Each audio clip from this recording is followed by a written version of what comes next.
अस्मि अस्मि। आम् आम् भवतु, प्रारम्भः भवतु। अनुत्तरं परं देवं स्वतन्त्रं चिन्मयाद्वयं निरासंसं निजानन्दं वन्दे स्वात्ममहेश्वरम्। विश्वेश्वरानंद विश्वबंधु संस्कृत एवं भारत भारती अनुशीलन संस्थान साधु आश्रम होशियारपुर, भारत शिक्षण मंडल एवं शास्त्र रक्षण प्रकल्प संस्कृत भारती के सहभागिता में प्रायोजित यह अंतरजालीय व्याख्यान सत्र का आज सप्तदश व्याख्यान है। इसका विषय है व्यास भाष्य के पंक्ति से अध्ययन योग सूत्र पर, और हमारे व्याख्याकर्ता गुरुवर प्रोफेसर कृष्णकांत शर्मा जी उपस्थित हुए हैं। समय भी अधिक हुआ है। मैं गुरुजी आपका स्वागत करता हूं, अभिनंदन करता हूं और आपसे निवेदन करता हूं कि आज का पाठ का प्रारंभ करें। विश्वेश्वरानंद विश्वबंधु संस्कृत एवं भारत भारती अनुशीलन संस्थान, भारत शिक्षण मंडल एवं संस्कृत भारती के शास्त्र रक्षण प्रकल्प के द्वारा आयोजित इस व्यास भाष्य सहित पातंजल योग सूत्र के अध्ययन के क्रम में पिछले दिन हम लोगों ने सवितर्का समापत्ति एवं निर्वितर्का समापत्ति का जो स्वरूप है उसको हम लोगों ने देखा था।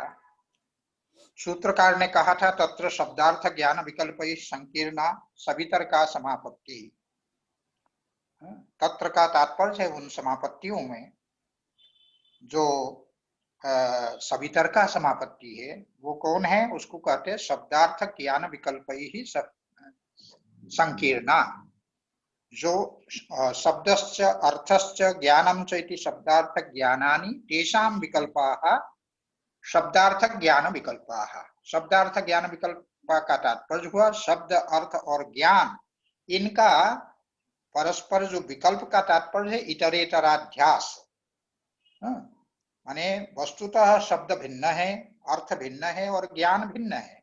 इन भिन्न शब्दार्थ ज्ञानों में अभिन्नत्व का जो बोध है वही है विकल्प।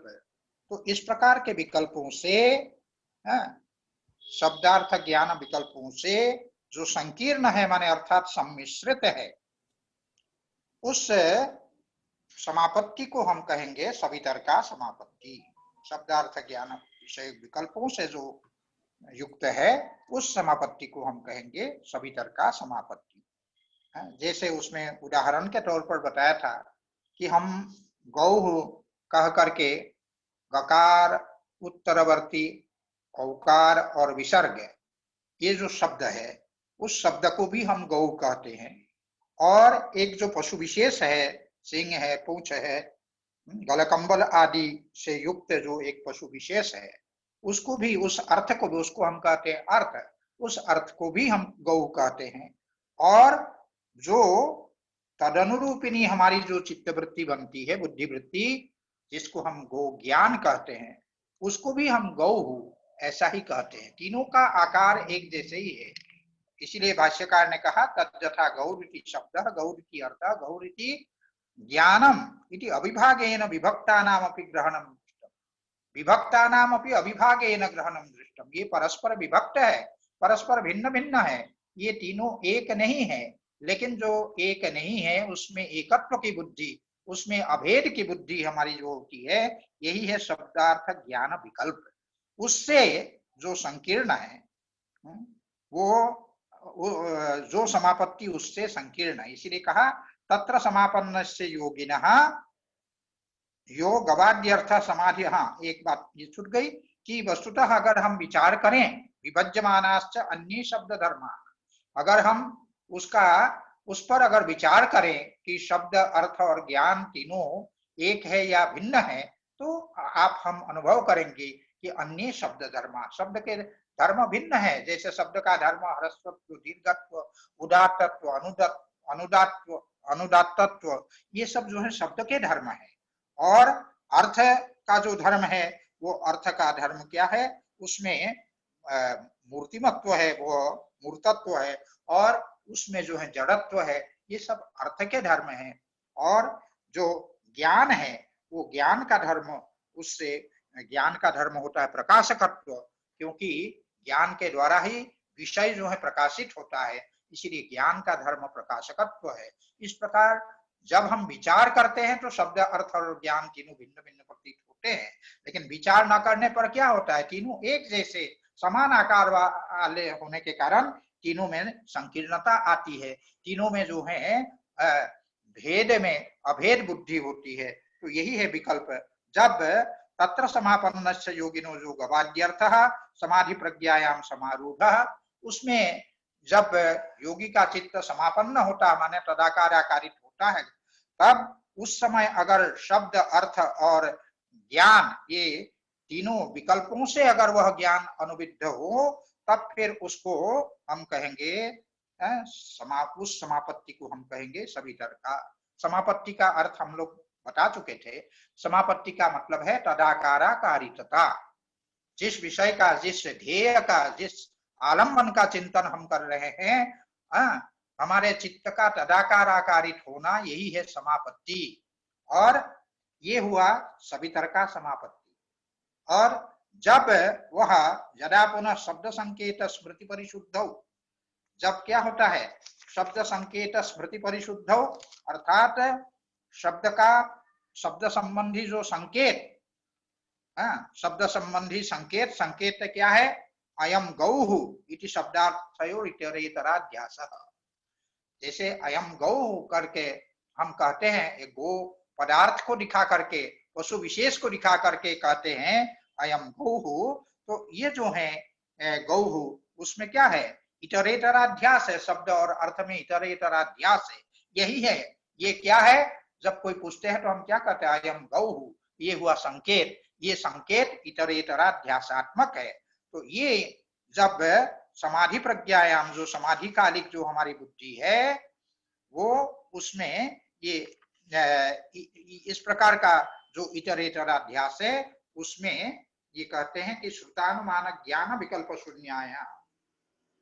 वस्तुतः श्रुत ज्ञान और अनुमान ज्ञान, श्रुत ज्ञान का तात्पर्य है आगम, आगम जन्य जो ज्ञान है और अनुमान जन्य जो ज्ञान है, उसके विकल्पों अर्थात इतरेतराध्यास से रहित हो जाने पर, जब उसमें इतरेतराध्यास से हमारी बुद्धि जब शून्य हो जाती है, समाधि प्रज्ञा उससे शून्य हो जाती है, स्वरूप मात्रेण अवस्थितः, जब स्वरूप मात्र से असर केवल अपने रूप में जब विद्यमान होता है, आरूढ़ होता है, कौन, अर्थ माने ध्येय पदार्थ, जो ध्येय पदार्थ है जिसका ध्यान हम कर रहे हैं, वो हमारी समाधि प्रज्ञा में केवल अपने स्वरूप में अर्थात ध्येयाकार में जब अवस्थित होता है, उपारूढ़ होता है, तब क्या होता है, तब साच समापत्ति, उस प्रकार की जो समापत्ति होती है वो निर्वितर्का समापत्ति होती है। ये बात उसमें बताई गई है। और ये भी बताया गया है कि तच्च सुप्तानुमानयोर बीजम, उसको योगी लोग जो हैं उस समापत्ति को, उस निर्वितर्का समापत्ति को पर प्रत्यक्ष कहते हैं। और उस पर प्रत्यक्ष के संदर्भ में ये बताया गया है, तच्च पर प्रत्यक्षम, वह जो पर प्रत्यक्ष है वो क्या होता है, वह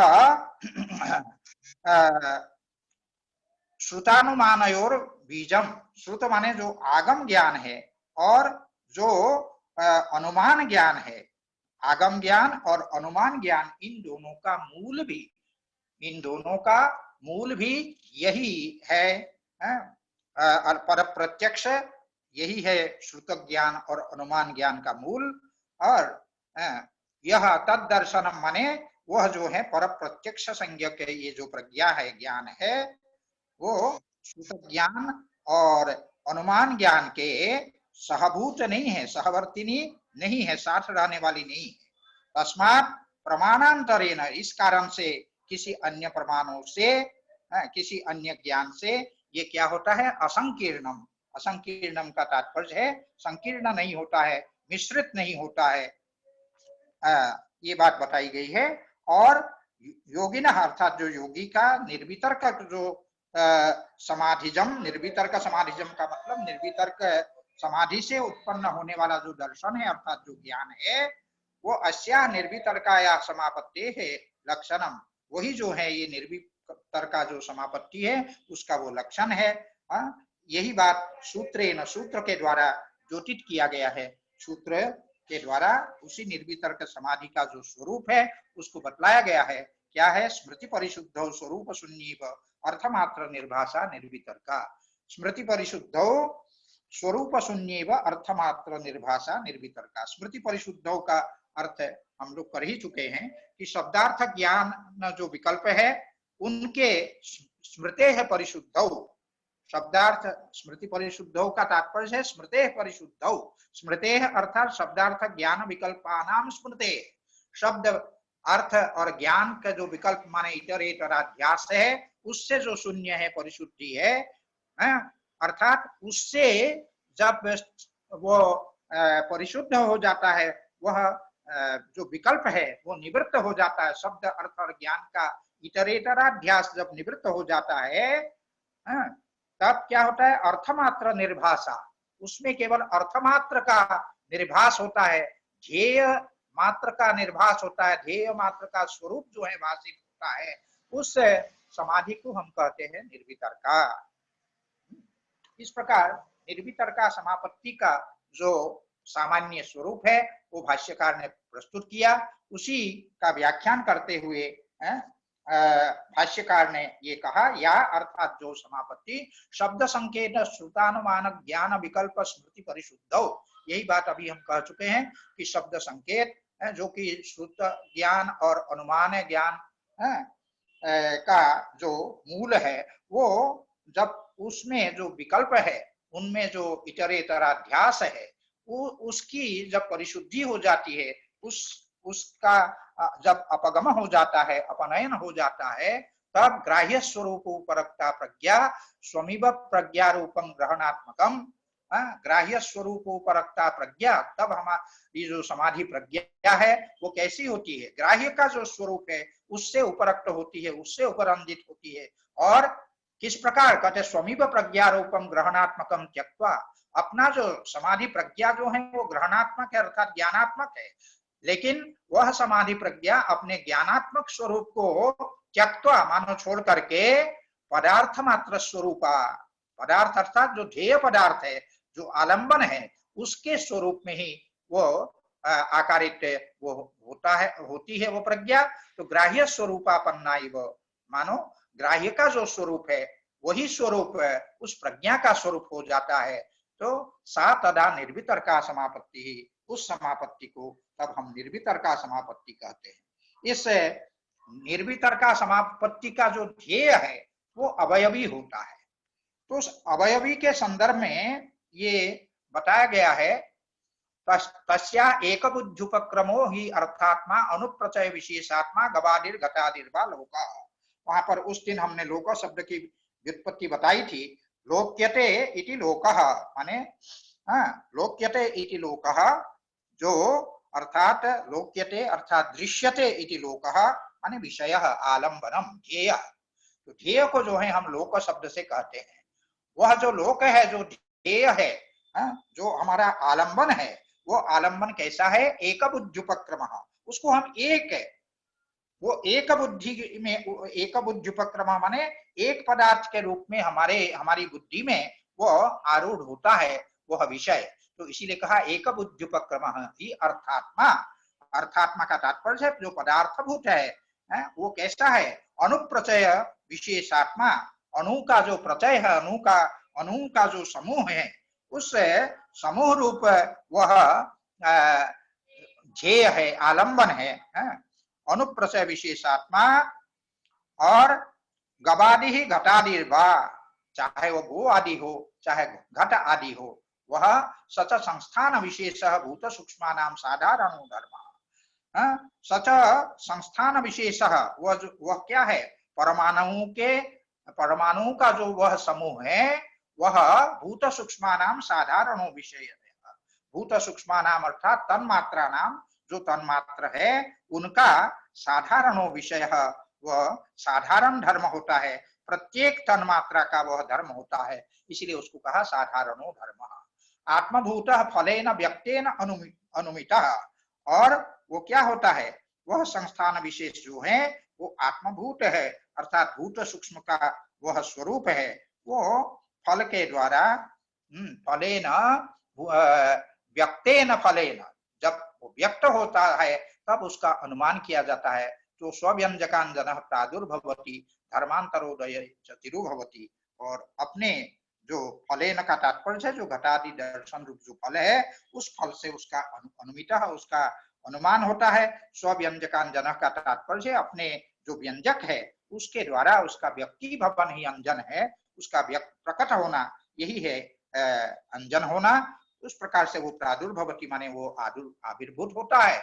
और धर्मांतरोदय च तिरुभवती, जब धर्मांतर का उदय होता है, कपालादि धर्मों का जब उदय होता है तब वह घटादि जो है क्या होता है, तिरुभवती, वो अव्यक्त हो जाता है। स एष धर्म, यह जो धर्म है अर्थात तन्मात्राओं का जो धर्म है, जब घटादि कपाल आदि के रूप में हो जाता है तब तन्मात्राओं का जो धर्म है वो उसका तिरुभाव हो जाता है।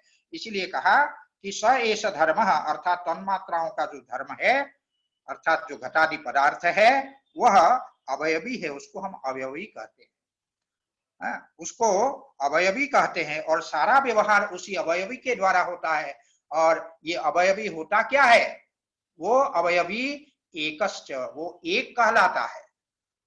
परमाणु को हम एक नहीं कह सकते क्योंकि वो परमाणु का वो प्रचय है, वह समुदाय है, लेकिन घट को हम एक कहते हैं। इसीलिए जोसो एकश्च, और महाश्च, उसका आकार जो है वो महान होता है और अन्य छोटा भी होता है। तो स्पर्शवान से उसका हम स्पर्श कर सकते हैं, लेकिन परमाणु का हम स्पर्श नहीं कर सकते हैं। क्रिया धर्मकस्य, और उसके द्वारा हम क्रियाएं कर सकते हैं। उससे घट में हम जल रख करके उसका आनयन कर सकते हैं, विभिन्न पदार्थ उसमें रख सकते हैं।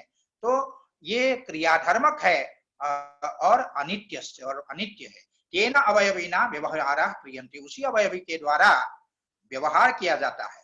जस्य पुनरवस्तु का सप्रचय विशेषः, जिन बौद्धों के मत में वो क्या है, वो कोई अवयवी नामक कोई वस्तु है नहीं, वो अवस्तु का है।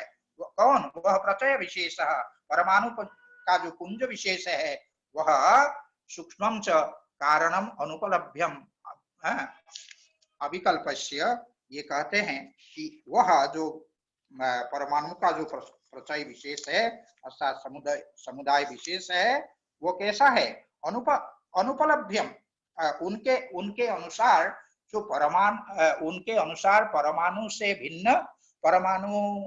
भिन्न कोई अवयवी नामक पदार्थ है नहीं। जस्य पुनर् अवस्तुकः, जिनके लिए जिन बौद्धों के मत में वह जो पुंज विशेष है अवयवी है वो अवस्तुकः, माने वो उसकी कोई सत्ता नहीं है, उसका कोई अस्तित्व नहीं है। उनके लिए वो कहते हैं तस्य, माने उसके मत में सूक्ष्मं च कारणम, उनका जो कारण है परमाणु है वो कैसा है, सूक्ष्म है। क्या परमाणुओं की उपलब्धि होती है, कहते नहीं, अनुपलभ्यम, वह जो अनुपलभ्य है उसकी उपलब्धि की योग्यता उसमें नहीं है, अप्रत्यक्ष है। तो ऐसी स्थिति में अवयवी के अभाव में क्या होगा, वह क्या होगा, अविकल्पस्य तस्य अवयव व्यभावात् अतद्रूप प्रतिष्ठम मिथ्या ज्ञानमिति प्रायेण सर्वम एव प्राप्तम मिथ्या ज्ञानमिति। वो क्या होगा, उसकी चूंकि उपलब्धि नहीं होती है, ऐसी स्थिति में वो समस्त जो ज्ञान है वो मिथ्या ज्ञान होगा, अतद्रूप प्रतिष्ठा होगा, अपने रूप में जो प्रतिष्ठित न हो ऐसा अतद्रूप प्रतिष्ठ मिथ्या ज्ञान है, जो पदार्थ के रूप में जो प्रतिष्ठित नहीं है, अवयवी के रूप में जो प्रतिष्ठित नहीं है, ऐसा सबके सब मिथ्या ज्ञान ही होगा। ये है तदा च सम्यक ज्ञानम अपि किम स्यात् विषयाभावा, तब फिर सम्यक ज्ञान होगा किसका, जब विषय ही नहीं है। क्योंकि ज्ञान किसका होता है, विषय का होता है।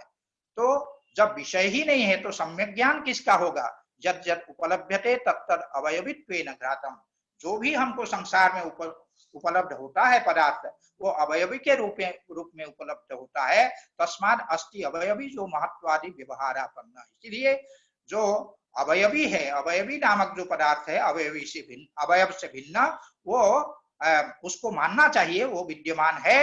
और वही जो है समापत्ति निर्वितर्काया विषयो भवति, वही निर्वितर्का समापत्ति का विषय बनता है। यहाँ तक का पाठ हम लोग उस दिन पढ़ चुके थे।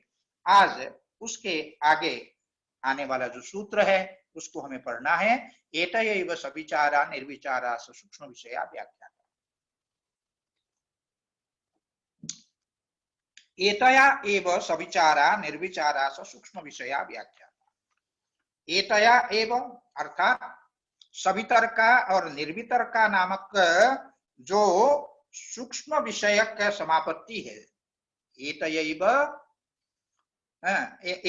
सॉरी एतयैव अर्थात सवितर्का और निर्वितर्का नामक जो स्थूल विषयक जो समापत्ति है, उस समापत्ति के द्वारा भी एतयैव माने स्थूल विषयया समापत्त्या, जिसका नाम है सवितर्क और निर्वितर्क, सवितर्क और निर्वितर्क नामक जो स्थूल विषया समापत्ति है, उसी के द्वारा एतया एव सविचारा निर्विचारा च सूक्ष्म विषया सविचारा निर्विचारा च, जिसका विषय, जिसका आलंबन, जिसका ध्येय सूक्ष्म है, ऐसा जो सविचारा और निर्विचारा समापत्ति है उसकी भी व्याख्या हो जाती है।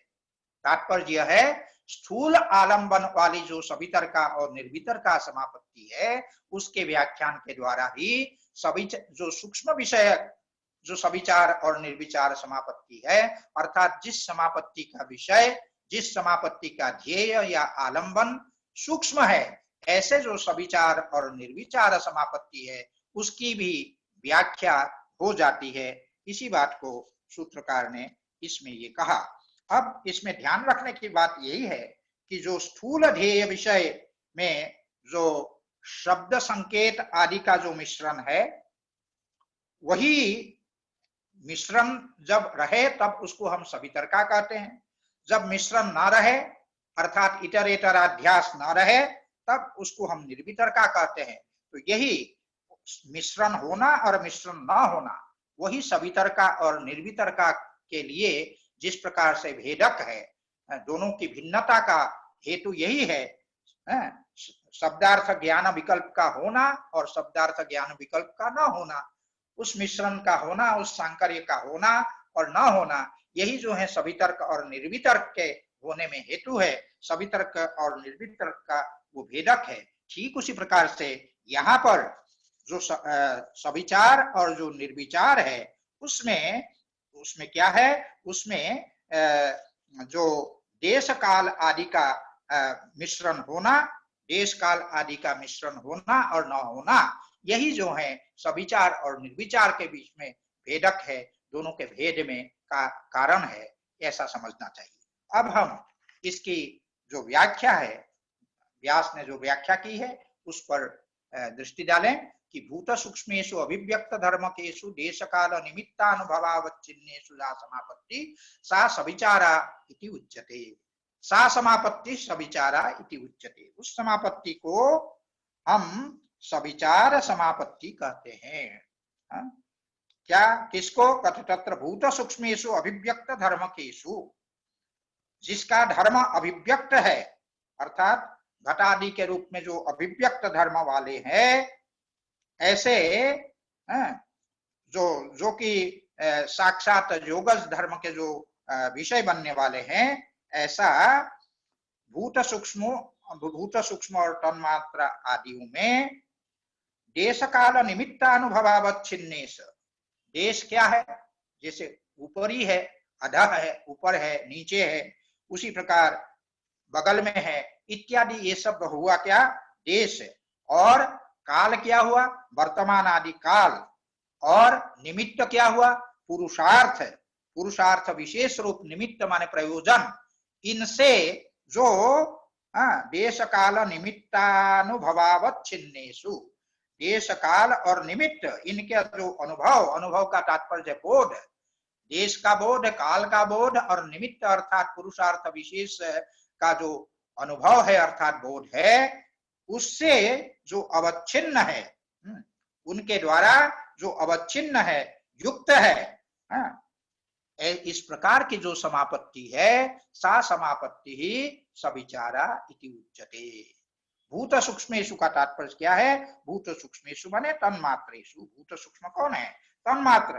तन्मात्र आदि में जब देश काल और निमित्त अर्थात पुरुषार्थ विशेष रूप निमित्त के अनुभव अर्थात बोध से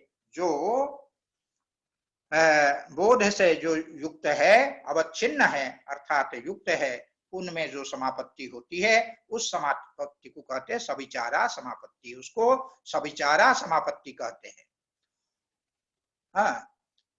तत्रापि एक बुद्धि निर्ग्राह्यम एव उदित धर्म विशिष्टम भूत सूक्ष्मम आलम्बनी भूतम समाधि प्रज्ञायाम उपतिष्ठते। तत्रापि, तत्रापि का तात्पर्य है सविचारा समापत्ति में भी, वो जो सविचारा समापत्ति है उसमें भी, अपि का तात्पर्य है कि सवितर्का समापत्ति की ही भांति यहाँ भी सविचारा समापत्ति में भी एक बुद्धि निर्ग्राह्यम, एक बुद्धि निर्ग्राह्यम माने एक ही पदार्थ है, वो जो बुद्धि में वह पदार्थ एकत्वेन भाषित होता है, इसीलिए एक बुद्धि निर्ग्राह्य है, अनेक के रूप में नहीं, अनेक के रूप में उसका निर्भास नहीं होता है। इस प्रकार एकत्व की बुद्धि से जो गृहीत होने वाला है वो जिसका अनुभव एकत्वेन होता हो, ऐसा जैसे कोई भी तन्मात्र है, रूप तन्मात्र है, उसका ज्ञान एकत्वेन है। यहाँ ध्यान देने की बात यह है कि जो तन्मात्र है वो शब्द तन्मात्र को छोड़ करके, शब्द तन्मात्र में तो केवल शब्द है, उसके बाद जैसे स्पर्श तन्मात्र होगा तो स्पर्श तन्मात्र में उसके दो लक्षण है, वो क्या क्या है, शब्द भी है स्पर्श भी है, वो विलक्षण है, दो लक्षण उसमें है, शब्द और स्पर्श दोनों है। उसी प्रकार जो रूप तन्मात्र है उसमें शब्द स्पर्श और रूप ये तीनों लक्षण है, तो उसमें तीन उसके अवयव हुए। और आगे जब बढ़ेंगे रस तन्मात्र, उसमें चार होंगे, शब्द स्पर्श रूप और रस। और जब गंध तन्मात्र में जाएंगे तो उसमें पांचों होंगे, शब्द स्पर्श रूप रस गंध। इस प्रकार ये 1 2 3 4 5 लक्षण वाले ये तन्मात्र होते हैं। तो अनेक लक्षण वाले होने पर भी उनका बोध जब समापत्ति काल में एक ही पदार्थ के रूप में हो, इसीलिए कहा एकम बुद्धि निर्ग्राह्यम। और उदित धर्मावशिष्टम, उदित धर्मावशिष्टम का तात्पर्य क्या है, अपना जो वर्तमान काल में उदित धर्म का तात्पर्य है वर्तमान काल में अभिव्यक्त धर्म, माने तन्मात्रत्वादि से विशिष्ट जो धर्म है वही, उसी को आलम्बनी भूतम, जब हमारा चित्त उसको आलम्बन बनाता है, विषय बनाता है, ध्येय बनाता है, तो ऐसा आलम्बन होकर भूत सूक्ष्मम अर्थात जो तन्मात्रादि है, भूतों का जो सूक्ष्म कारण है तन्मात्र, वो तन्मात्र भूत सूक्ष्मम वही समाधि प्रज्ञायाम, जब समाधि कालीन जो प्रज्ञा है, बुद्धि है, उसमें उपतिष्ठते, उपतिष्ठते का तात्पर्य है आरूढ़ो भवति, जब आरूढ़ हो जाए वह तन्मात्र उस हमारी समाधि प्रज्ञा में आरूढ़ हो जाए, किस रूप में, एक बुद्धि निर्ग्राह्य, एकत्वेन जिसका ग्रहण हो, ज्ञान हो, और उदित धर्म वाला अर्थात तन्मात्रत्वेन उदित धर्म वाला, और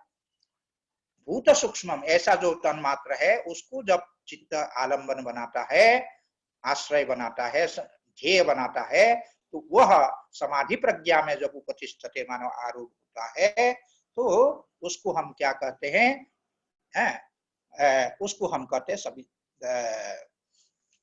सविचारा समापत्ति, उसी को हम सविचारा समापत्ति कहते हैं। क्योंकि विचार का अर्थ है, हम लोग पहले पढ़ चुके हैं, विचार जो है सूक्ष्म को कहते हैं। या पुनः सर्वथा सर्वतः शांतोदिता व्यपदेश्य धर्मावच्छिन्नेषु सर्वधर्मानुपातिषु सर्वधर्मात्मकेषु समापत्ति सा निर्विचारा। अब सविचारा समापत्ति को बताने के बाद अब जो निर्विचारा समापत्ति है, उस निर्विचारा समापत्ति को बताते हुए वो कहते हैं उसमें जो या पुनः सर्वथा सर्वतः शांतोदिता व्यपदेश्य धर्मावच्छिन्नेषु। शांत का तात्पर्य है जो अतीत है, जो अतीत है उसको कहते हैं शांत, और उदित माने जो वर्तमान है, और अव्यपदेश्य का मतलब है भविष्य। शांत, उदित और अव्यपदेश्य। निर्विचार समापत्ति में क्या होता है, ये काल की बात ये बता रहे हैं। काल क्योंकि सूत्र का में भाष्यकार ने प्रारंभ में ही ये कहा था कि तत्र भूत सूक्ष्मेषु अभिव्यक्त धर्मकेषु देश काल निमित्तानुभवावच्छिन्नेषु जा समापत्ति। देश काल और निमित्त, यहाँ काल बताया गया, उस काल की व्याख्या करते हुए यहाँ पर ये कह रहे हैं जो समापत्ति क्या है, देश के विषय में बता दिया गया, अब काल के विषय में बता दे रहे हैं कि शांतोदित व्यपदेश्य धर्मावच्छिन्नेषु। शांत का तात्पर्य हुआ जो अतीत है, और जो उदित का मतलब हुआ वर्तमान, और अव्यपदेश्य मतलब भविष्यकालीन जो धर्म है उनसे अनवच्छिन्नेषु, जो अवच्छिन्न न हो, काल से वर्तमान भूत और भविष्य काल से जो अवच्छिन्न न हो, ऐसे सर्वधर्मानुपातिषु सर्वधर्मात्मकेषु समापत्ति। इस प्रकार जो समस्त धर्मानुपातिषु, समस्त धर्मों का जो अनुपाति है, और कैसा है, सर्वधर्मात्मकेषु, जो सर्वधर्मात्मक है उनमें जो समापत्ति होती है उस समापत्ति को कहते हैं निर्विचारा समापत्ति। जो निर्विचारा समापत्ति है वो उसके विषय में ये बताया गया। और इसमें आगे ये कहते हैं या पुनः सर्वथा सर्वतः शांतोदिता व्यपदेश्य धर्मानवच्छिन्नेषु सर्वधर्मानुपातिषु सर्वधर्मात्मकेषु समापत्ति सा निर्विचारा इति उच्यते। एवं स्वरूपम ही तद्भूत सूक्ष्मम एतेनैव स्वरूपेण आलम्बनीभूतम एव समाधि प्रज्ञा स्वरूपम उपरंजयति। इस प्रकार का जो ये स्वरूप है जिसका, एवं स्वरूपम ही तद्भूत सूक्ष्मम, ऐसा है स्वरूप जिसका, इस प्रकार का है स्वरूप जिसका, एवं स्वरूपम ही भूत सूक्ष्मम। भूत सूक्ष्म का तात्पर्य है पंचतन्मात्र, जिसका स्वरूप इस प्रकार का है, एतेनैव स्वरूपेण आलम्बनी भूतम, और इसी स्वरूप में जो भूत सूक्ष्म अर्थात जो पंचतन्मात्र है वो हमारे समाधि प्रज्ञा का आलंबन बनता है, समाधि प्रज्ञा का ध्येय बनता है। तो वही समाधि प्रज्ञा स्वरूपम उपरंजयति। समाधि प्रज्ञा का जो स्वरूप है वो समाधि प्रज्ञा के स्वरूप को वह उपरंजयति। उपरंजयति माने उपरंजित करता है, उपरक्त करता है। उपरक्त करने का मतलब है तदाकारा कारित करता है। तो ये जिससे क्या होता है, जो समाधि प्रज्ञा है, समाधि प्रज्ञा तत् तन्मात्र रूपा कार्यकारिता होता है। जिस तन्मात्र को ध्येय बनाता है, उस तन्मात्र के आकार में जो हमारी समाधि प्रज्ञा है, बुद्धि है, वो तदाकारा कारित हो जाता है। उसी को कहा गया है स्वरूपेण आलम्बनी भूतमेव समाधि प्रज्ञा स्वरूपम उपरंजयति। समाधि प्रज्ञा के जो स्वरूप है उसको उपरंजित करता है, अर्थात तदाकाराकारित हो जाता है। तो यह जो प्रज्ञा है उस प्रज्ञा के बारे में बताया, प्रज्ञा च स्वरूप शून्येव। यह जो समाधि प्रज्ञा होती है जिसमें आलंबन के रूप में भूत सूक्ष्म अर्थात तन्मात्र है, वह स्वरूप शून्येव, अपना जो ज्ञानात्मक स्वरूप है। स्वरूप क्या है, प्रज्ञा का स्वरूप जो है ज्ञान है, समाधि प्रज्ञा का स्वरूप ज्ञान है, लेकिन अपना जो ज्ञान स्वरूप है वो ज्ञान स्वरूप है वो मानो छोड़ करके, ज्ञान उससे शून्य हो करके, ज्ञान स्वरूप से शून्य हो करके, देखिए ज्ञान स्वरूप तो रहेगा ही, जो ज्ञानात्मक है उसमें ज्ञान स्वरूप तो रहेगा, लेकिन भान ज्ञान स्वरूप का न हो करके केवल तदाकार, जिसके आकार में वह आकारित हुआ है वह ज्ञान केवल उसी तन्मात्र का भास होगा। इसीलिए कहा अर्थमात्रा स्वरूप शून्येव अर्थमात्रा यदा भवति, जब इस प्रकार की हमारी समाधि प्रज्ञा होती है, तदा निर्विचारा इति उच्यते, तब उस समापत्ति को हम निर्विचारा समापत्ति कहते हैं। तदा निर्विचारा इति उच्यते। तत्र, और वह जो है महद वस्तु विषया, तत्र माने इन चार समापत्तियों में से जो सवितर्का और निर्वितर्का जो समापत्ति है, उसके लिए कहा तत्र महद वस्तु विषया सवितर्का निर्वितर्का जो। तत्र माने तासु चतस्रिषु समापत्तिषु, ये जो चार समापत्तियां हैं, उन समापत्तियों में सवितर्का निर्वितर्का च महद वस्तु विषया, जो सवितर्का समापत्ति है और निर्वितर्का समापत्ति है, उसका विषय क्या है? महत है, अर्थात स्थूल है।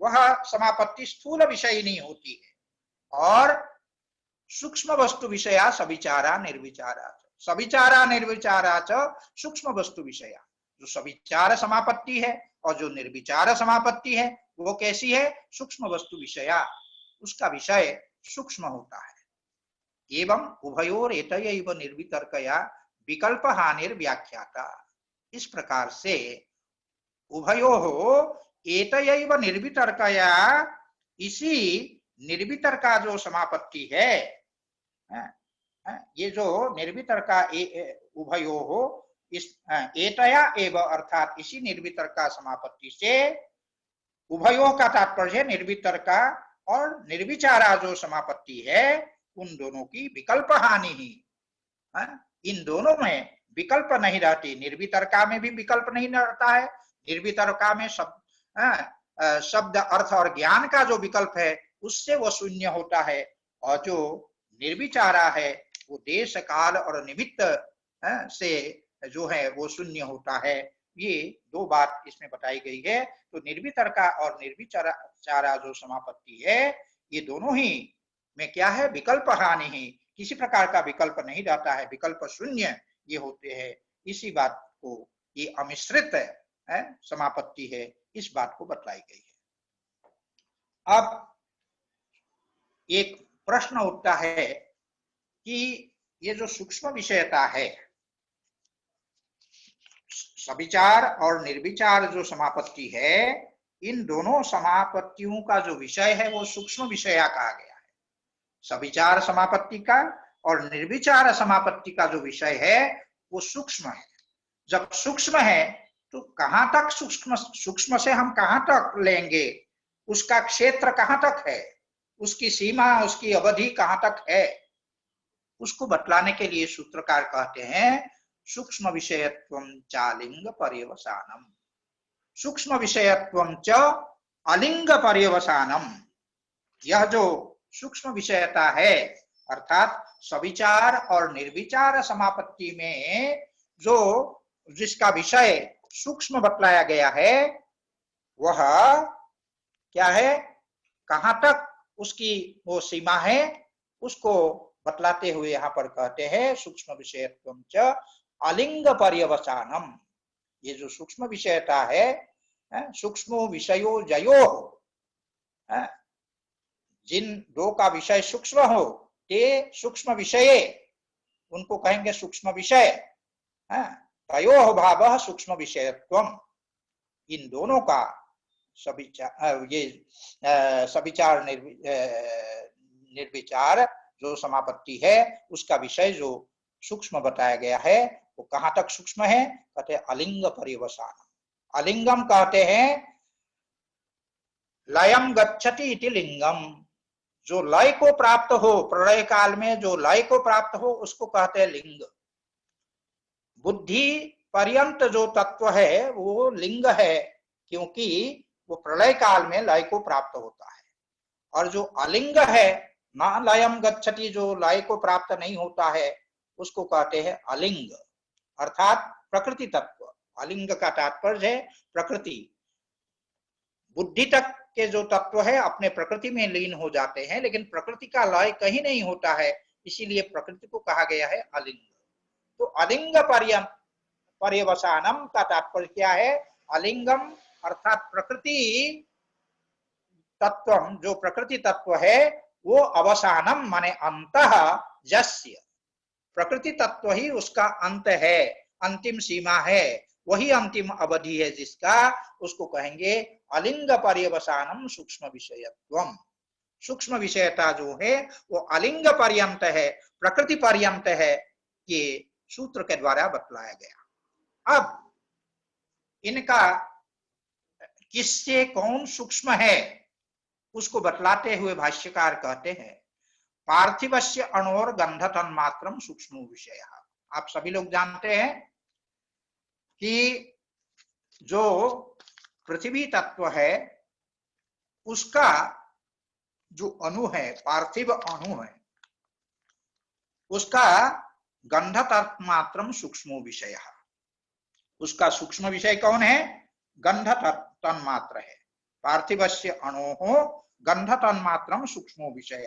पार्थिव परमाणु जो है उसकी अपेक्षा जो गंध तन्मात्र है वो अधिक सूक्ष्म है, तो इसीलिए उसको कहा कि पार्थिवस्य अणोः, अर्थात जो पार्थिव परमाणु है उनसे, उनकी अपेक्षा जो गंध तन्मात्रम है, जो गंध तन्मात्र है वो सूक्ष्म विषय है। यहाँ पार्थिवस्य अणोः जो है ये पंचम्यंत रूप है। पार्थिव अणु की अपेक्षा गंध तन्मात्रम सूक्ष्म विषय, जो गंध तन्मात्र है वो सूक्ष्म विषय है। और आगे कहते आप्यस्य रस तन्मात्रम। आप्यस्य माने आप्यस्य परमाणु हो, आप्य अर्थात जो जलीय परमाणु है उन जलीय परमाणुओं की अपेक्षा सूक्ष्म विषय कहा। जो सूक्ष्म विषय है वो कौन है? रसतन्मात्रम। रसतन्मात्र उससे जलीय परमाणु से सूक्ष्म है। तेजसस्य रूपतन्मात्रम, जो तेजस अर्थात तेजसस्य होना चाहिए, इसमें तेजसस्य लिखा गया। तेजसस्य अर्थात जो तेजस, तेज से होने वाला जो परमाणु, तेज में होने वाला जो परमाणु उसको कहेंगे तेजस। जो तेजस परमाणु है उनकी अपेक्षा जो रूप तन्मात्र है वो रूप तन्मात्र अधिक सूक्ष्म है, इसीलिए कहा तेजसस्य रूप तन्मात्रम। उसी प्रकार वायवीयस्य, जो वायवीय वायु के जो परमाणु है उन परमाणुओं की अपेक्षा सूक्ष्म विषय कौन है? वो सूक्ष्म विषय है स्पर्श तन्मात्र। आगे कहा आकाशस्य शब्द तन्मात्र। जो आकाश है उसकी अपेक्षा सूक्ष्म विषय है शब्द तन्मात्र। यहाँ एक ध्यान देने की बात ये है कि भाष्यकार ने यहाँ पार्थिवस्य कहा, अणु का विशेषण के रूप में पार्थिवस्य अणोः कहा, फिर आप्यस्य माने आप्यस्य अणोः सूक्ष्म विषय कह करके आप्य कहा, और तेजसस्य कह करके रूप तन्मात्र से पहले तेजसस्य रूप तन्मात्रम माने तेजसस्य अणोः, तेजस अणु की अपेक्षा रूप तन्मात्र सूक्ष्म है। और वायवीय से, यहाँ भी वायवीय कहा, वायो नहीं कहा, पृथिव्या नहीं कहा, और आपह नहीं कहा, फिर तेजसः नहीं कहा, वायो नहीं कहा। वहां पर पार्थिवस्य, आप्यस्य, तेजसस्य, वायवीयस्य इस प्रकार कहा, और अंत में आकाशीयस्य न कह करके आकाशस्य कहा। इसका क्या कारण है? ये ध्यान देने की बात है कि यहां तक भाष्यकार ने एक प्रकार से जो भौतिक परमाणु है इन चार तक, अर्थात पृथ्वी, जल, तेज और वायु, यहां तक परमाणु को एक प्रकार से वो उसकी सत्ता को जो है वो स्वीकार किया है, लेकिन जो आकाश है, आकाश की जो परमाणु है उसकी सत्ता उन्होंने यहाँ पर नहीं मानी है। विशेष ध्यान देने की बात यह है कि वस्तुतः सांख्य और योग में परमाणु शब्द का जहां प्रयोग हुआ है वो वैशेषिकों का पारिभाषिक परमाणु न हो करके जो परम अणु है अर्थात जो अत्यंत सूक्ष्म है, इस अर्थ में यहाँ परमाणु शब्द का प्रयोग हुआ है। ऐसा अगर माना जाए तो ज्यादा अच्छा होगा। कि ये परमाणु का तात्पर्य यहाँ वैशेषिकों का परमाणु ना होकर के अत्यंत सूक्ष्म पदार्थ जो है, अत्यंत जो सूक्ष्म तत्व है, अत्यंत सूक्ष्म परिमाण वाला तत्व है, उसको जो है परमाणु शब्द से कहा गया है। ये पारिभाषिक परमाणु नहीं है। और सांख्य और योग के अनुसार उन अणुओं से अधिक सूक्ष्म जो है वो क्या है, तन्मात्र है। इसको बतलाने के लिए उन परम सूक्ष्म से अधिक सूक्ष्म जो है तन्मात्र है, उसको बतलाने के लिए यहाँ पर कहा पार्थिवस्य अनोर्गंध तन्मात्रम सूक्ष्मो विषयः आप्यस्य रस तन्मात्र अर्थात आप्यस्य अणोः रस तन्मात्रम सूक्ष्मो विषयः तैजसस्य अणोः रूप तन्मात्रम सूक्ष्मो विषयः वायवीयस्य अणोः स्पर्श तन्मात्रम सूक्ष्मो विषयः, यहाँ तक कहा। और आकाशस्य शब्द तन्मात्रम, जो आकाश है वो अपने आप में परम सूक्ष्म है, उसका भी जो सूक्ष्म स्वरूप है वो शब्द तन्मात्र है। इस प्रकार से यहाँ तक ये बताया। और लिंग मात्रस्यापि अलिंगम, अस्यापि, ये आगे कहा आकाशस्य शब्द तन्मात्रमिति तेषाम अहंकारः। आकाश का शब्द तन्मात्र जो है सूक्ष्म विषय है, ये बताया। बताने के बाद बताया तेषाम अहंकारः, इनका जो सूक्ष्म है वो कौन है, अहंकार है। इनसे अधिक सूक्ष्म कौन है, अहंकार है। और अहंकार अर्थात जो अस्मिता जो है वो जो सूक्ष्म विषय है, तेषाम माने तेषाम तन्मात्रा नाम, उन तन्मात्रों का जो गंध तन्मात्र, रस तन्मात्र, रूप तन्मात्र, स्पर्श तन्मात्र और शब्द तन्मात्र, तेषाम सर्वनाम सदा पूर्व परामर्शक होता है, तो यहाँ तन्मात्रम इति आया, तो तेषाम माने तेषाम तन्मात्रा नाम अहंकार, अहंकार जो है सूक्ष्म विषय है। अस्यापि माने अहंकारस्यापि लिंग मात्रम सूक्ष्म विषय, जो अहंकार है उसका भी अधिक सूक्ष्म विषय कौन है, वो लिंग मात्रम अर्थात बुद्धि तत्व।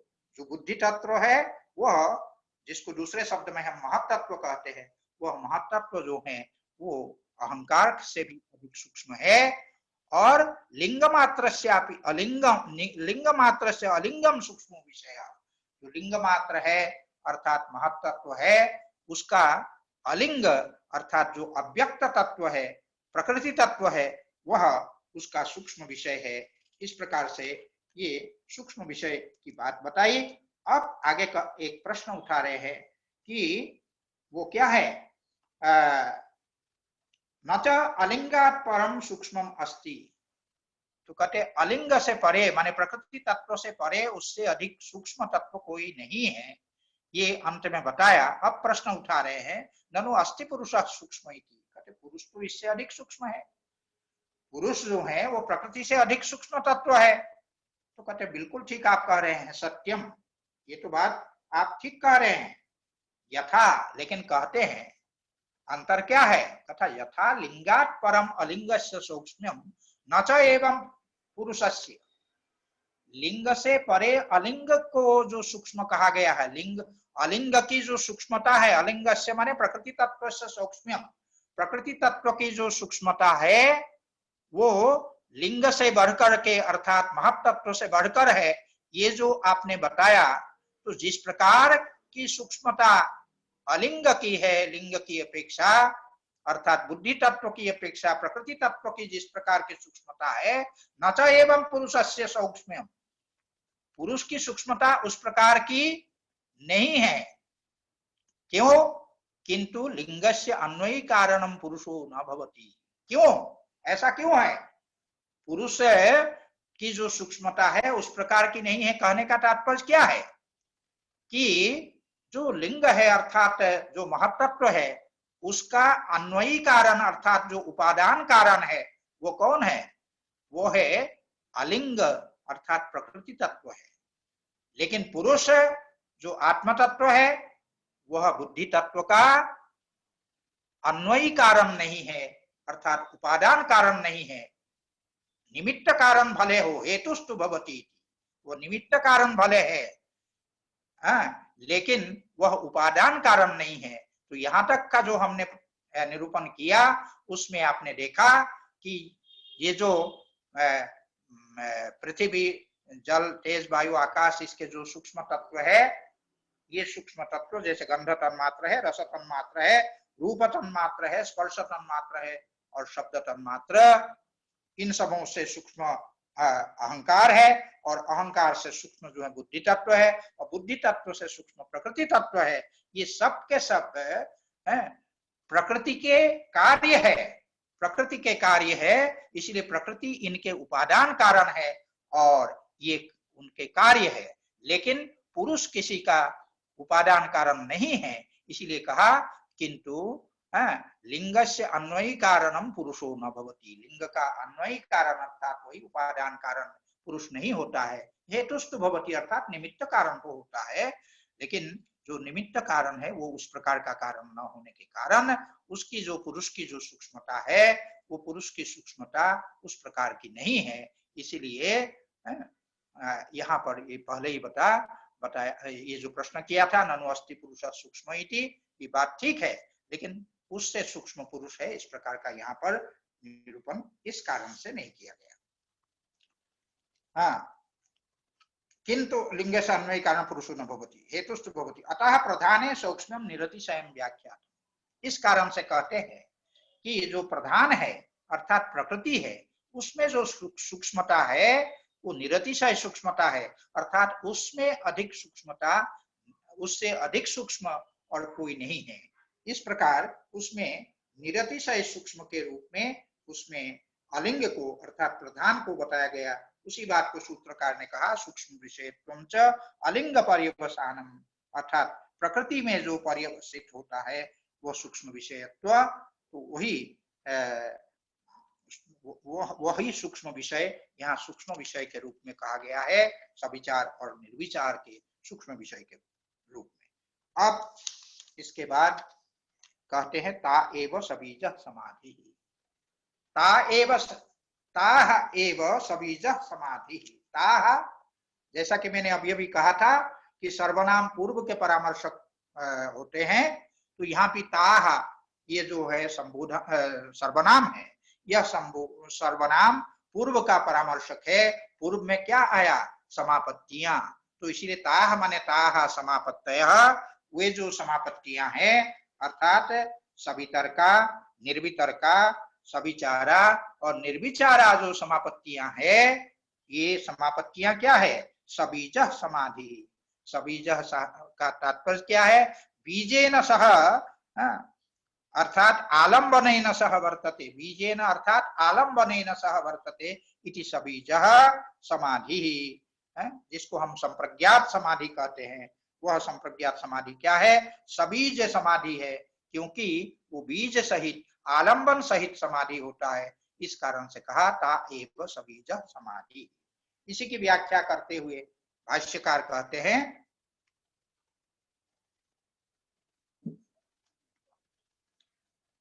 ताः चतस्रः समापत्तयः, ये जो चार समापत्तियां हैं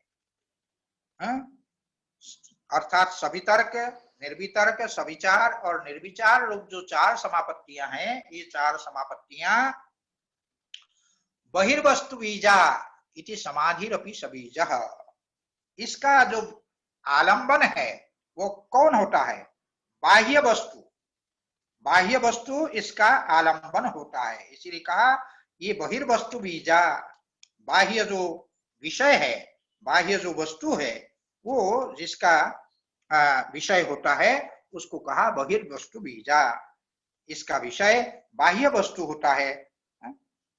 इसीलिए बाह्य वस्तु को यह आलंबन बनाती है ये समापत्ति, इसीलिए कहा ताः चतस्र समापत्तयः बहिर्वस्तु बीजा। इस कारण से चूंकि बाह्य वस्तु को आलंबन बनाने वाली समापत्ति का तात्पर्य है तदाकाराकारित होना, तो बाह्य वस्तु के आकार में आकारित होने वाली ये समापत्तियां है। इस कारण से समाधिरपि सबीजः, समाधि भी वही बाह्य आलंबन पर ये समाधि हुई। इसीलिए कहा सभी जो समापत्ति है वो भी समाधि भी वो सबीज हुआ। और निर्बीज जो है कौन है? तो कहते तत्र स्थूले, हाँ इसमें ये विवेक करते हुए बता दे रहे हैं। तत्र स्थूले अर्थे सवितर्को निर्वितर्कः सूक्ष्मे अर्थे सविचारो निर्विचारः। तो यहाँ पर कहा तत्र स्थूले अर्थे सवितर्को निर्वितर्कः, जो स्थूल है इन समापत्तियों में जो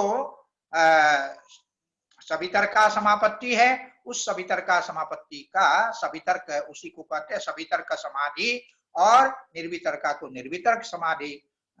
समाधि भी सबीज है, तो स्थूल अर्थ, स्थूल विषय, स्थूल आलम्बन जिसका होता है उस समाधि को हम कहते हैं सवितर्क संप्रज्ञात समाधि।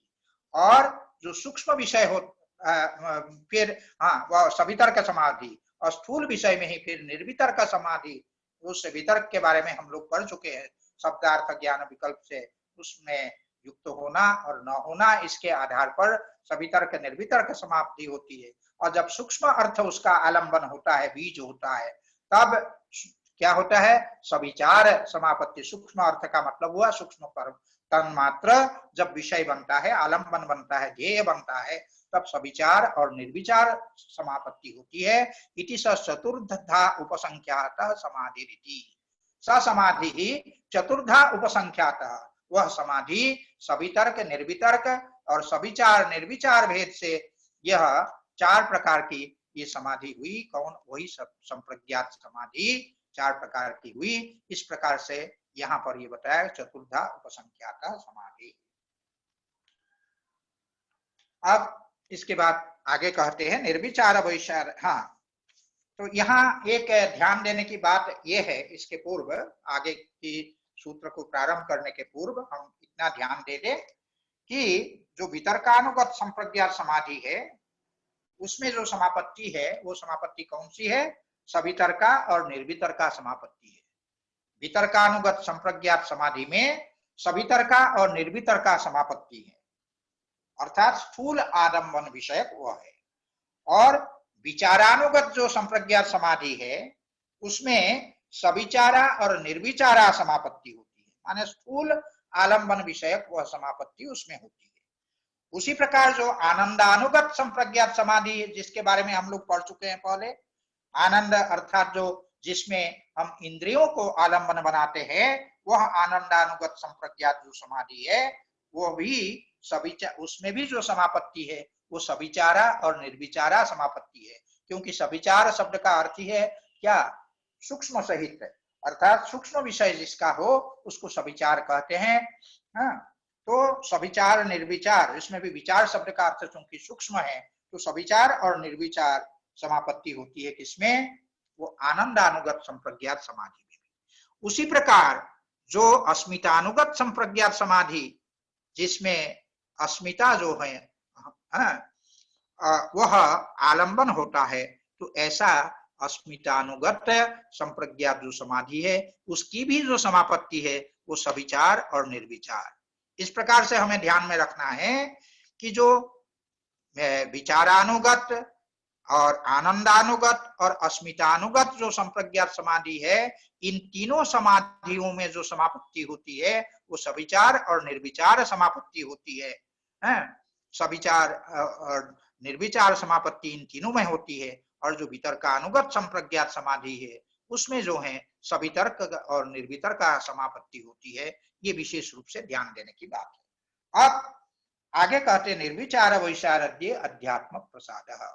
निर्विचार वैशारद्ये अर्थात निर्विचारा जो समापत्ति है उसके वैशारद्य का तात्पर्य है जब वो विशारदस्य भावः वैशारद्यम, विशारद का तात्पर्य है निर्मल होना, और वैशारद्य का तात्पर्य है निर्मल होना। तो निर्विचार वैशारद्ये अध्यात्म प्रसादः, अर्थात निर्विचारा समापत्ति जब अत्यंत निर्मल हो जाए तब योगी को क्या होता है? अध्यात्म प्रसाद, माने आध्यात्मिक प्रसाद प्राप्त होता है। आध्यात्मिक प्रसाद का तात्पर्य क्या है? अध्यात्मस्य प्रसाद, आत्मनि इति अध्यात्मम। आत्मनि के अर्थ में ही अध्यात्म शब्द का प्रयोग होता है। तो अध्यात्मस्य प्रसाद का तात्पर्य है चित्त का प्रसाद। यहाँ आत्मा का अर्थ पुरुष नहीं है, आत्मा नहीं है, अपितु यहाँ चित्त को लेंगे तो उनके चित्त में प्रसाद होता है। चित्त का प्रसाद होता है, चित्त उनका उत्कृष्ट हो जाता है, जिसमें प्रज्ञा का प्रकाश स्फुट होता है। तो ऐसा जो है उसको कहते हैं, उसी को यहाँ वैशारद्य शब्द के द्वारा कहा गया है। यही चित्त की वस्तुतः चित्त का वैशारद्य वस्तुतः यही है, जो स्थिति में दृढ़ता हो, स्थिरता में जिस चित्त की दृढ़ता हो उसको हम चित्त का वैशारद्य कहेंगे। और अध्यात्म जो है वो क्या है? अध्यात्म जो चित्त है वो कारण है, बुद्धि है। तस्य प्रसादः माने परम नैर्मल्यम। उसका जो उसकी जो परम निर्मलता है, बुद्धि की परम निर्मलता, उसी को वैशारद्य शब्द से कहा गया है। अब इसी की व्याख्या करते हुए भाष्यकार कहते हैं, अशुद्ध्यावरण मलापेतस्य प्रकाशात्मनः बुद्धि सत्वस्य। बुद्धि कैसा है? प्रकाशात्मा है, प्रकाश स्वरूप है। प्रकाशः आत्मा अर्थात स्वरूपम यस्य तत् प्रकाशात्मा, वो है प्रकाशात्मा। कौन? बुद्धि सत्व।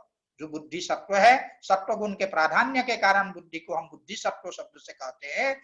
तो ऐसा जो बुद्धि सत्व है वो प्रकाशात्मा है। और इस प्रकाशात्मा बुद्धि सत्व में जब अशुद्ध्यावरण मलापित, अशुद्धि रूप जो आवरण है, अशुद्धि रूप आवरण क्या है? इसके पहले भी हम लोग पढ़ चुके हैं कि राजस और तामस रूपी जो वृत्ति है वही है मल।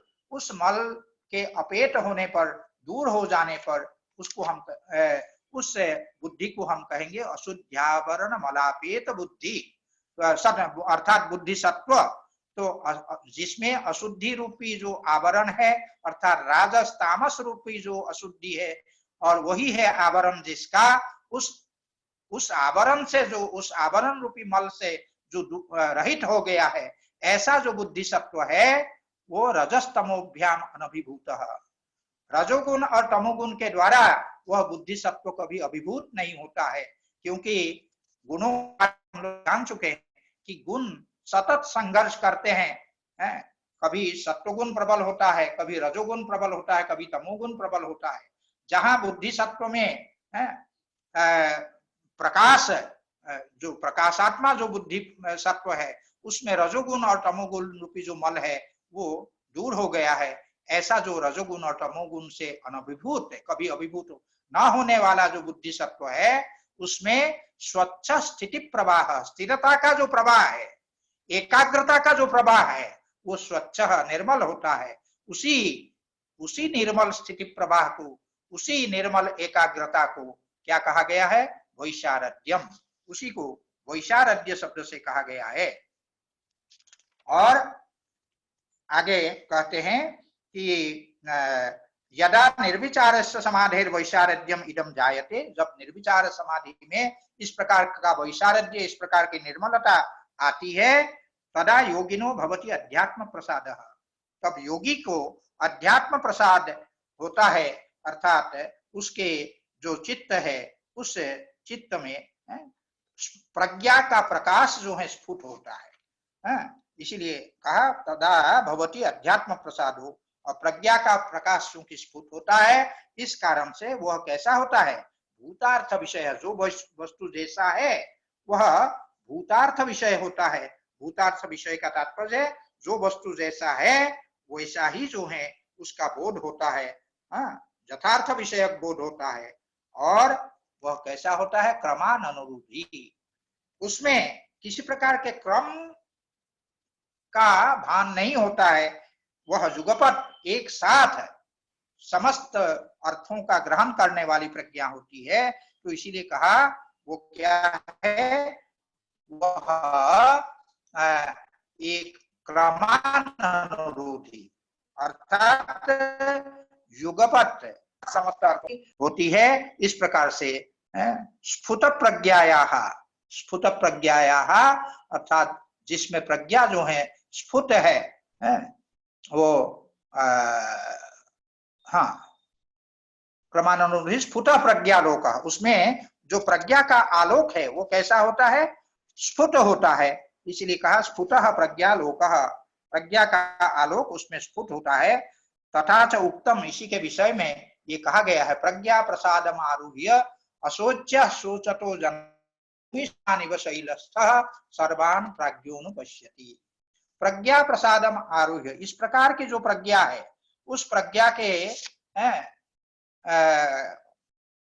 प्रज्ञा का प्रसाद का तात्पर्य है वही जो प्रज्ञा का जो अध्यात्मक प्रसाद जिसको कहा गया है, चित्त का नैर्मल्य जो है वही है प्रज्ञा का प्रसाद। उसमें आरूढ़ होकर के अशोच्य, वह स्वयं अशोच्य हो जाता है, माने शोक आदि से रहित हो जाता है। क्योंकि कहा गया है तरति शोकम आत्मविद, जो आत्म तत्व को जान लेता है उस शोक को पार कर लेता है। तो इसीलिए उस समय स्वयं वो अशोच्य हो जाता है, शोक रहित हो जाता है। और क्या करता है? सोचतो जनान, पृथ्वी में जो शोक करने वाले जो लोग हैं वो कहाँ स्थित है? भूमि स्थान, भूमि स्थान सोचतो जनान, पृथ्वी में स्थित जो शोक करने वाले लोग हैं उनको शैलस्थ ही वह, मानो स्वयं शैल माने पर्वत पर स्थित होकर के प्राज्ञ अनुपश्यति, जो प्राज्ञ है अर्थात जिसको इस प्रकार का ज्ञान उदित हुआ है ऐसे व्यक्ति उसको देखता है। अनुपश्यति, उन जनों को, शोक करने वाले लोगों को देखता है। इस प्रकार यहाँ तक जो समापत्ति का जो विषय था वो विषय समाप्त हुआ और इसके कारण क्या फल होता है उस फल के विषय में कल आगे वाले पाठ में हम लोग पढ़ेंगे। एक सूचना हम दे देना चाहेंगे, सोमवार को एक वेबिनार में व्यस्त होने के कारण, यही समय है 11 बजे से उसका भी, इस कारण से उस दिन पाठ नहीं हो सकेगा। तो अगला पाठ है बुधवार को पुनः होगा। अगर बीच में कोई समय होगा मैं आगे फिर अतिरिक्त समय निकालूंगा। जी गुरु जी, बहुत बहुत धन्यवाद। हाँ, आज मेरा, सुधांशु जी, आज मेरा स्वास्थ्य बहुत अनुकूल नहीं था, लेकिन सुबह स्वास्थ्य अनुकूल नहीं था। एक बार सोचा कि आपको बता दूं, फिर हमने सोचा कि सूचना आपने दे दी, उसके बाद फिर मना करना ठीक नहीं है। नहीं, मैंने भी आपसे कल बात नहीं किया था, फिर भी मैंने दे दिया था, आप बोल देते। नहीं, कल तो मैं ठीक था, लेकिन आज सुबह थोड़ा सा स्वास्थ्य कुछ अनुकूल नहीं था। कोई बात नहीं, हो गया आज का पाठ। गुरु जी, तब सोमवार पाठ नहीं होगा, अगले बुधवार को होगा। बुधवार को होगा, जी हाँ। जी। अब किसी की कोई जिज्ञासा है, अपने आप को अनम्यूट कर सकते हैं। गुरु जी प्रणाम। हाँ प्रणाम, कौन है? जी गुरु जी, मैं ब्रह्मचर्य ज्ञानानंद गुरु जी काशी से बोल।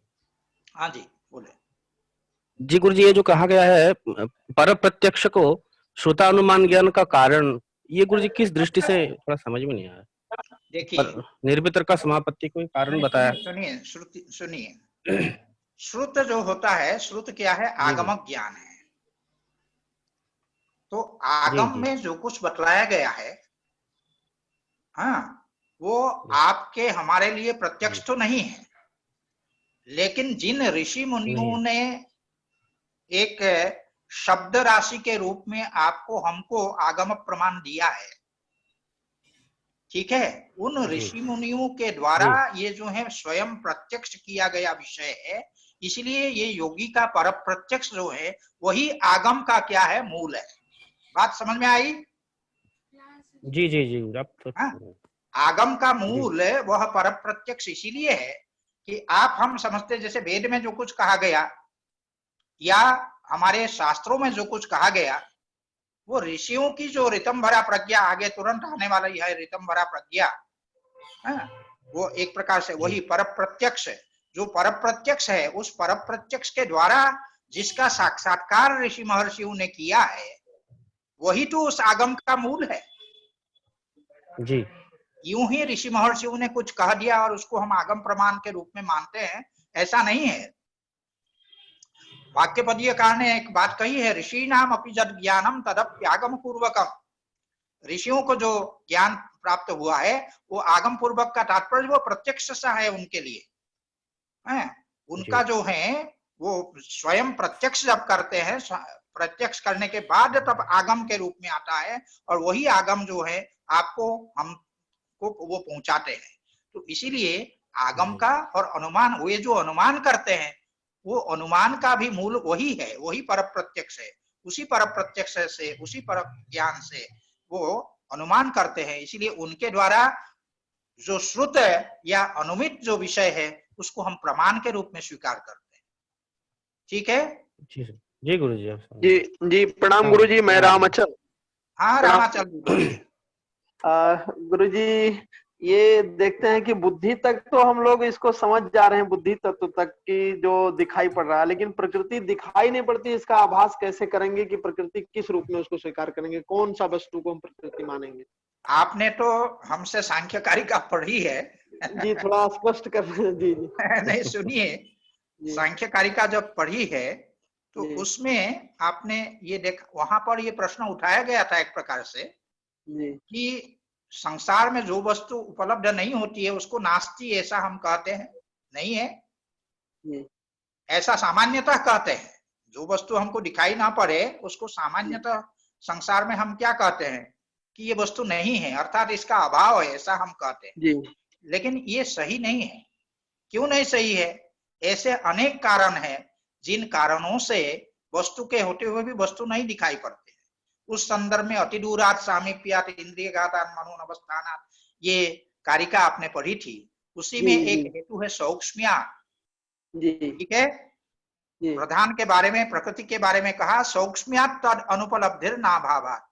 अत्यंत सूक्ष्म होने के कारण आपके हमारे लिए वो प्रत्यक्ष का विषय नहीं बन पाता है। समझ में आया ना?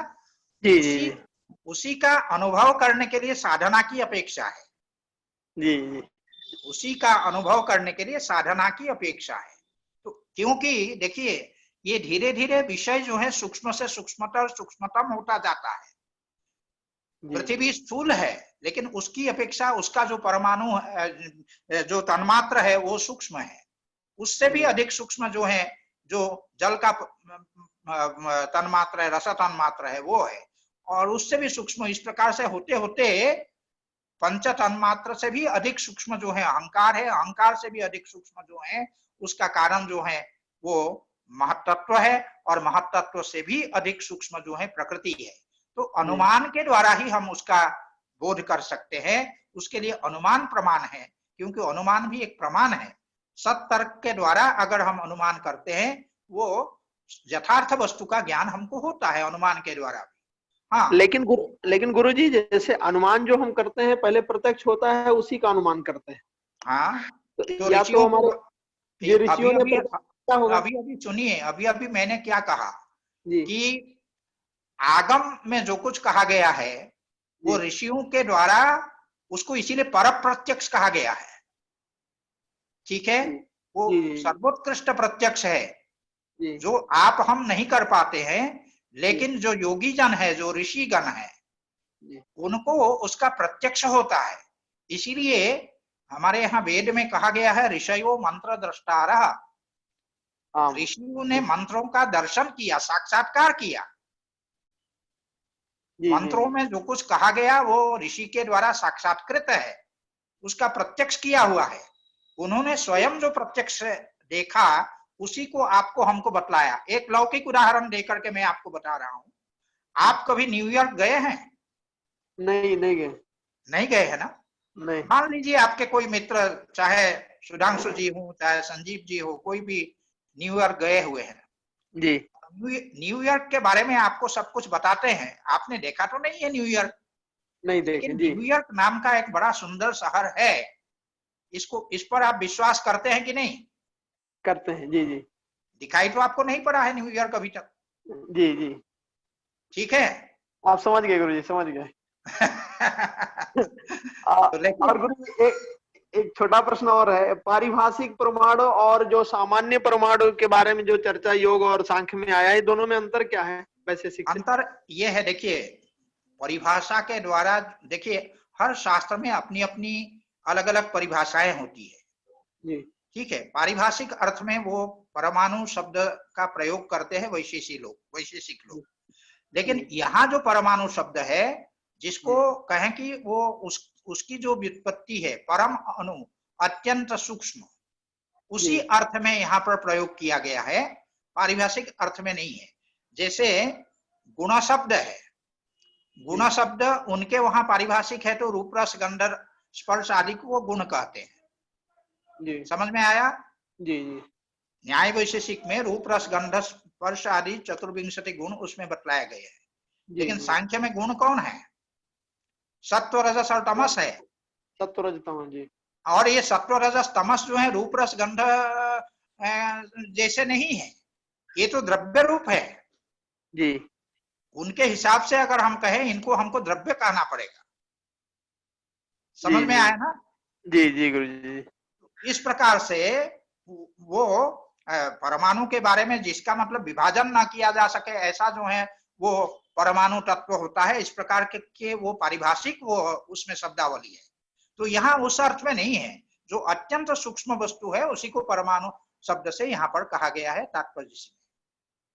जी गुरुजी। जी गुरुजी, जैसे ये जो विज्ञान के परमाणु हैं जिसको अभी लोग आविष्कार आदि के द्वारा बहुत निर्माण करते हैं, तो इसमें हम इस परमाणु को जोड़ सकते हैं, उसके साथ जोड़ करके कुछ लेख आदि लिख सकते हैं?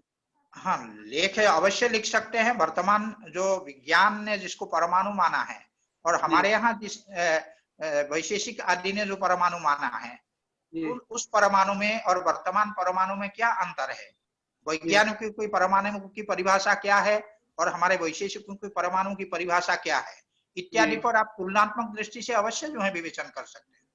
जी गुरुजी, ठीक, धन्यवाद गुरुजी, प्रणाम। हाँ, प्रणाम प्रणाम। और कोई जिज्ञासा है?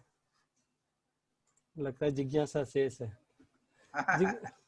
जी गुरुजी, फिर बुधवार 11 बजे। हाँ जी जी ठीक है। संजय जी किमपि वक्तुम् इच्छति? एव प्रणामः। बुधवासरे प्रणाम गुरुजी। प्रणाम गुरुजी। हाँ, प्रणमामि गुरुवा। प्रणाम।